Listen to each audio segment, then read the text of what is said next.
Hello, thanks for stopping by today. If you are interested in the supplies and measurements for today's card, there is a link in the information section below to the blog post with all the details. Today's card, I am featuring again, this is my Magic is in the Night week, so I'm featuring the Magic in the Night suite in this night. And it has this gorgeous designer series paper, an embossing folder, some fun ribbon. I've loved playing with this ribbon, and then some enamel dots. So great colors, Pretty Peacock, Cajun Craze, and Blackberry Bliss are part of it, along with lots of black and different patterns. So for today's card, I used the large bat, and I used the Halloween Magic dies, and it's this one. It's the smaller one, and as you can see, this is smaller. I'm going to show you how I do that. So with that, let's get started. All right. Here are our cutting measurements. I'm going to move that there. And let's get our card base straight.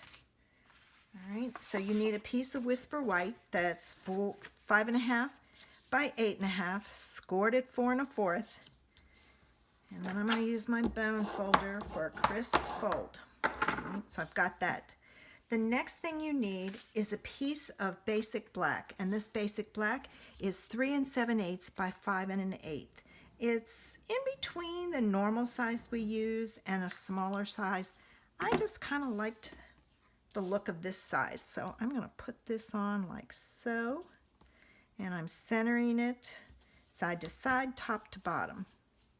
All right. Then you need a piece of the large flower pattern from Magic in This Night DSP, and this is 2 inches by 5 1/8. And I took 2 pieces of silver foil. This is a 1/2 inch by 5 1/8. You need 2 of them. If a 1/2 inch is too small for you, then use 3/4 of an inch. All right, and I'm going to flip this over because I'm going to add tear-in tape to each edge of this paper.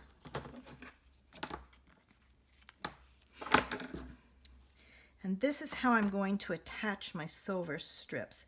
And the reason I use the tear-in tape is the silver foil is shiny and glue does not like to stick to it. I don't know about our seal. I'm still waiting for my replacement to get here.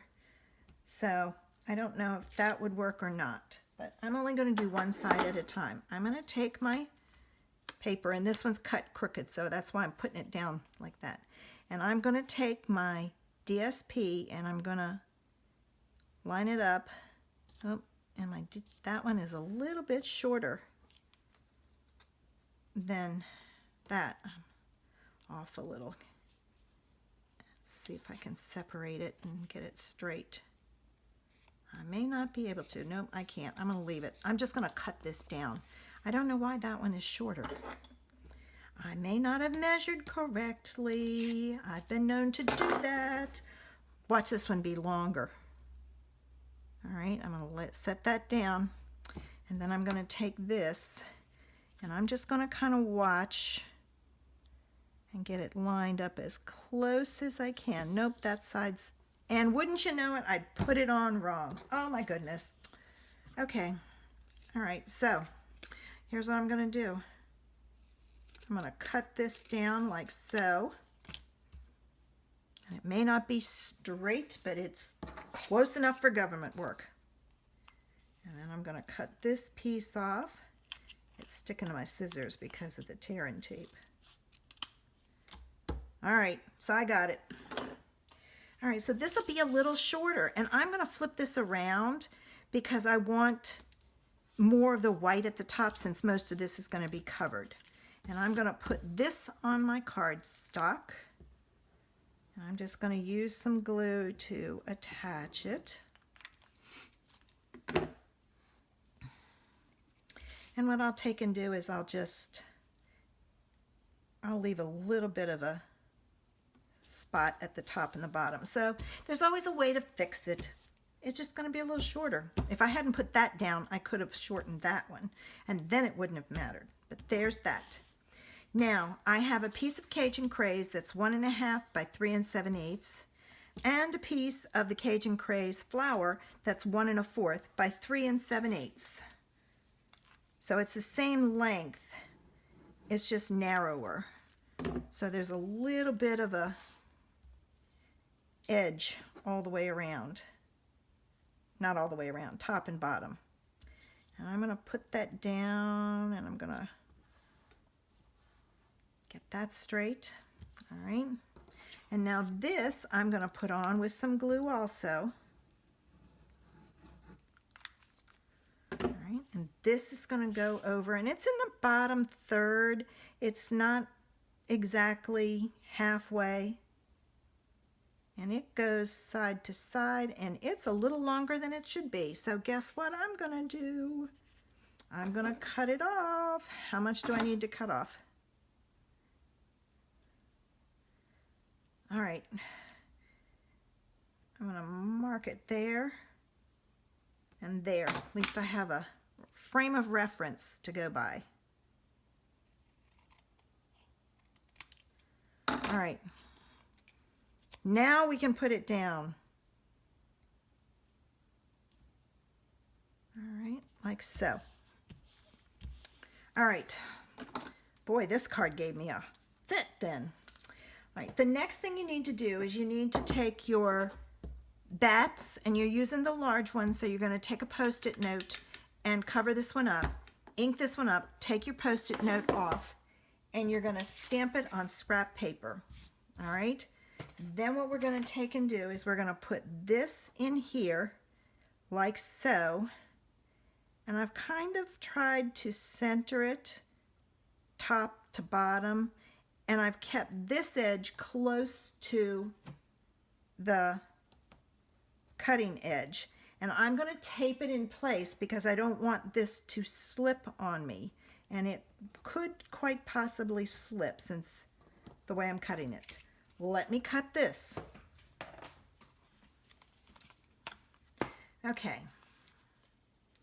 I'm gonna take this off, both of these off. And now if you don't want to worry with this, just center it, but I wanted it shorter. So what I took my die and I added it to the other end. And I kind of watch the top pieces because those are the key pieces. And I'm going to tape it here so it doesn't move, and tape it again down here so it doesn't move. Oh, I don't want all that in the middle. I just want a little bit in there. Let me try it this way. Yeah, I don't want to make lines. All right, now I'm going to run this through and it will cut it smaller. All right, now you have to take your tape off very carefully because it will rip the white. And this one came off very easy, so I was glad about that. I didn't have to worry about that edge. And there I have it, a smaller version of that shape. So this goes on with dimensionals, which are here. I couldn't find them. And I added quite a few dimensionals to this because I didn't want my panel to fall or collapse when it goes through the machine. So I'm going to add some straight down the middle, and that will help. All right. Let me get my pokey tool and get these off. And sometimes they just pop up, and so all you have to do is pick it off like that one. Sometimes they don't want to cooperate with the pokey tool, so I just pick them off. I've tried picking it up with the pokey tool and I make a mess, so I just do it that way. Now when you put this on, make sure you put your bat up the right way. And I just kind of stuck it on there. I didn't worry about whether it was even on each side. I kind of wanted some of this paper to show, so I put it on that way. And then to finish it off, I added some iridescent pearls. Those are what that's called. I keep calling them iridescent enamel dots, but they're pearls. I'm going to change the position up with these. This one, just for a little bit of difference. All right, and don't forget, use your stamp to do the inside and the envelope. If you enjoyed today's video, would you please give it a thumbs up, which is a like on YouTube. I would love to have you subscribe to my channel. Click the button below.